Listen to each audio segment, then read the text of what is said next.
Hello friends, কেমন আছো সবাই? আশা করি ভালো আছো, সুস্থ আছো। আজকে তোমাদের সাথে চলে এসেছি নতুন একটা ব্লগ শেয়ার করতে। তোমাদের সকলকে স্বাগত আমার পারমিতার একদিন ব্লগ চ্যানেলে। তো দেখতেই পাচ্ছ আজকের ব্লগটাও একদম অন্যরকম হতে চলেছে। আমি সেজে গুজে একদম চার চাকায় বসে পড়েছি। আর বর্ধমান থেকে আমার মা, বাবা, বোন চলে এসছে গাড়ি নিয়ে, আমাকে আমার শ্বশুরবাড়ি থেকে ড্রপ করে নিয়ে যাচ্ছে। কোথায় যাচ্ছি ক্রমশ প্রকাশ্য, চলো দেখতে থাকো। এখন প্রথম ডেস্টিনেশন হচ্ছে আমাদের, আমরা যাব কামারপুকুর। কামারপুকুর থেকে এরপর কোথায় যাচ্ছি দেখতে পাবে। তো এখন আমরা চলে যাচ্ছি, আর রাস্তায় আমার যেতে যেতে এত বমি পাচ্ছে কি বলবো। তো আমি চলে এসেছি কামারপুকুর, আমার সাথে আমার ছেলেও আছে। এটার ফার্স্ট ট্রিপ, একদম শর্ট ট্রিপ যাকে বলে। তো প্রথমে ছোটোখাটো নিয়ে বেরোতে হবে। তো আমরা এখন পৌঁছে গেছি রামকৃষ্ণ মঠে, কামারপুকুরে। তো এখানের ভেতরে তো ভিডিও অ্যালাউ নেই, তাও আমি কোনোরকম চেষ্টা করেছি তোমাদেরকে একটু লুকিয়ে চুরিয়ে দেখানোর। তো ভেতরে কি হয়েছে বলো তো, মানে অবশ্যই ঠাকুরের মূর্তি আছে, সমস্ত কিছু আছে, মাটির ঘরগুলো আছে, রামকৃষ্ণ দেবের যে পুরনো বাড়ি মাটির, সেগুলো তো আছেই, অনেকেই জানো, অনেকেই গেছো। আর একটা ব্যাপার হচ্ছে এখন শীতকাল, তো এখানে সুন্দর সুন্দর ফুলের সমারোহ। তো সেইগুলো দেখে ভিডিওটা না করে আর লোভ সামলাতে পারলাম না। তো চলো দেখতে থাকো।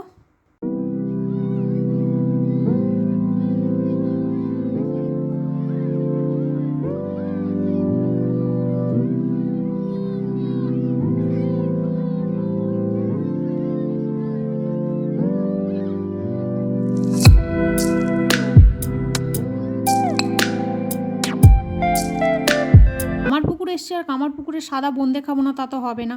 তো এখানকার সাদা বোঁদে নাকি বিখ্যাত, আর কামারপুকুরেই একমাত্র এই সাদা বোঁদে বেশি পাওয়া যায়। তো নিলাম, কিন্তু কি বাড়িতে এসে খুবই ঠকতে হয়েছে। তো বাবা 1.5 কেজির মতো নিয়ে নিয়েছিল। কামারপুকুর থেকে আমরা চলে গিয়েছিলাম জয়রামবাটি, জয়রামবাটির মাতৃমন্দির।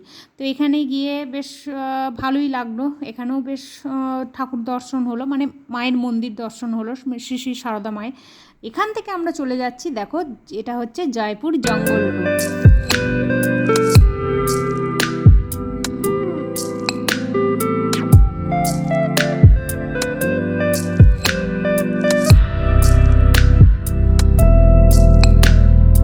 তো একদম মানে কি বলবো, একদম অসাধারণ দৃশ্য, দু সাইডে শালবনের জঙ্গল আর মাঝে এত সুন্দর রাস্তা। তো আমরা এখন যাব হচ্ছে বিষ্ণুপুর। আমার ছেলেও এখানে বেশ আনন্দ উপভোগ করছে। তো আমরা এখন বিষ্ণুপুরে চলে এসেছি। এখানে রয়েছে দালমাদাল কামান। তো এখানে আমার ছেলে, আমি, বাবা, মা, বোন সবাই মিলে ছবি তুলছি। দালমাদাল কামান থেকে আমরা চলে গিয়েছিলাম ছিন্নমস্তা কালীবাড়ি। তো ছিন্নমস্তা কালীবাড়িতে গিয়ে পুজো দিল মা, আর ছিন্নমস্তা কালীবাড়ি দেখে আমরা চলে গিয়েছিলাম ওখানে পোড়ামাটির হাটে। পোড়ামাটির হাটে বিক্রি হচ্ছে নানা ধরনের টেরাকোটার জিনিসপত্র, যেমন ঘোড়া, তারপরে প্রদীপ, টেরাকোটা মানে পোড়ামাটির যা যা জিনিস হয় সেরকম টাইপের জিনিস।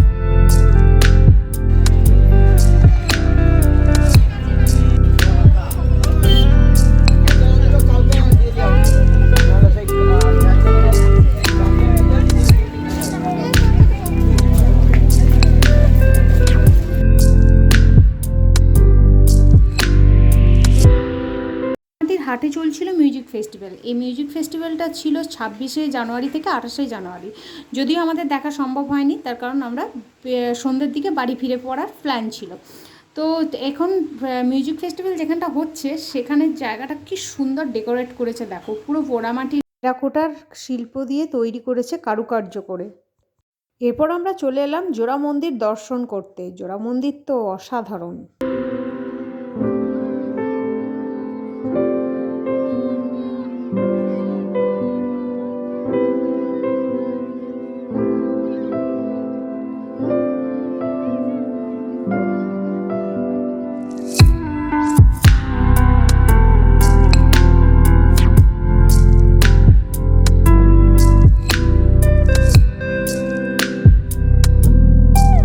জোড়া মন্দির দেখে মন ভরে গেল। জোড়া মন্দিরটা এত সুন্দরভাবে তৈরি করা, মানে কল্পনাতেই আমি ভেবেছি যে এত সুন্দর কি করে পসিবল। আবার এত বছরের পুরানো জিনিস, একটু নষ্ট হয়নি। সত্যি দেখেই মন ভরে যাচ্ছে। আর এত ক্ষুদ্র ক্ষুদ্র কাজ, কারুকার্য করা, যে মানে বলার নয় যে কি করে সম্ভব। আর বেশ সুন্দর করে ডিজাইন করা, দেখতেই পাচ্ছ তোমরা মন্দিরটার মধ্যে। তো আমরা এখানে কিছু ছবি তুলে নিলাম। এরপর আমরা চলে গিয়েছিলাম রাসমঞ্চ। বিষ্ণুপুরের রাসমঞ্চ। এখানে তো প্রচুর সুন্দর করে আমরা রিলস করলাম, বোনেতে আমাতে ছবিও তুললাম, বাবা মা ছেলে। এর মাঝেই ছেলে বেশ কিছুবার ঘুমিয়েও পড়ছে, আবার বাবা কোলে যাচ্ছে, মায়ের কোলে যাচ্ছে। আমি তো এখানে রিলস করছিলাম, আমি আর বোন। তো সমস্ত জায়গাতেই মোটামুটি একটু করে রিলস করে নিয়েছি। কিন্তু রাসমঞ্চে যখন ভিডিও করতে গেলাম তখন এসে বলল ফোন থেকে সমস্ত ভিডিও ডিলিট করতে হবে। আমার তো কান্নাই পেয়ে গিয়েছিলো, এত সুন্দর করে রিলস করলাম আর বলে কি না ডিলিট করতে হবে। তো এখন চলে এসেছি বিষ্ণুপুরের বিখ্যাত দোকান, মানে বালুচুরি এবং স্বর্ণচুরি শাড়ির কনিষ্কতে। তো আমাদের ইচ্ছাই ছিল এখান থেকে একটা বালুচুরি শাড়ি কেনার, মানে মায়ের কোনো দিনই ছিল না। তো একটা বালুচুরি শাড়ি কেনার মানে আমাদের কাছে সত্যিই মধ্যবিত্তদের কাছে একটা দামি শাড়ি কেনা মানে স্বপ্ন। তো ইচ্ছা ছিল সে বালুচুরি কেনা হবে। তো চলে এলাম সেখানে কারখানায়, একদম কনিষ্ক দোকানটার কারখানায়। তো এখান থেকে শাড়িটাও কিনলাম এবং আমরা দুটো দোকান ভিজিট করেছিলাম, একটা অনুভব আর একটা কনিষ্ক। কিন্তু আমরা দেখলাম কনিষ্কর প্রোডাক্ট অনেক ভালো। তো আমরা এখান থেকে শাড়ি কিনলাম। দেখতেই পাচ্ছ কি সুন্দরভাবে এখানে এইগুলো হচ্ছে ডিজাইন, এই যে পেটির মধ্যে কাটা কাটা রয়েছে এগুলো হচ্ছে শাড়ির ডিজাইন করা।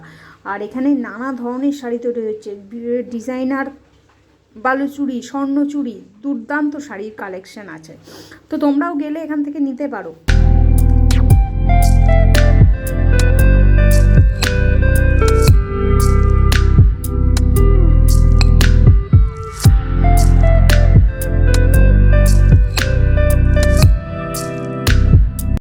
আমরা এই শাড়িটা নিয়েছি বালুচুরিটা।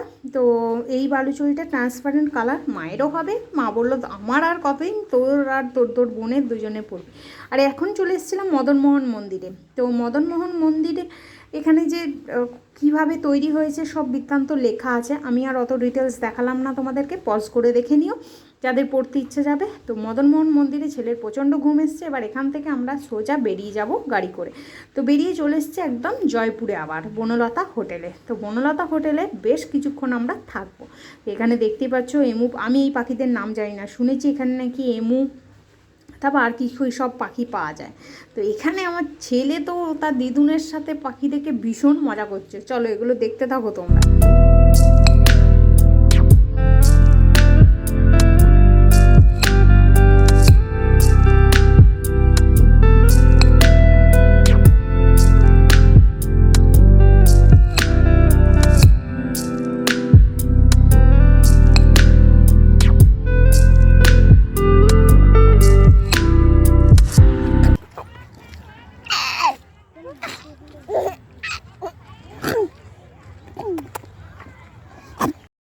বনলতা রিসর্টের মানে অনেক এরিয়া জুড়ে তৈরি এটা। তো এখানে দেখো কি সুন্দর কালারের ফুলকপিগুলো, মানে জানি না কেমন খেতে হবে।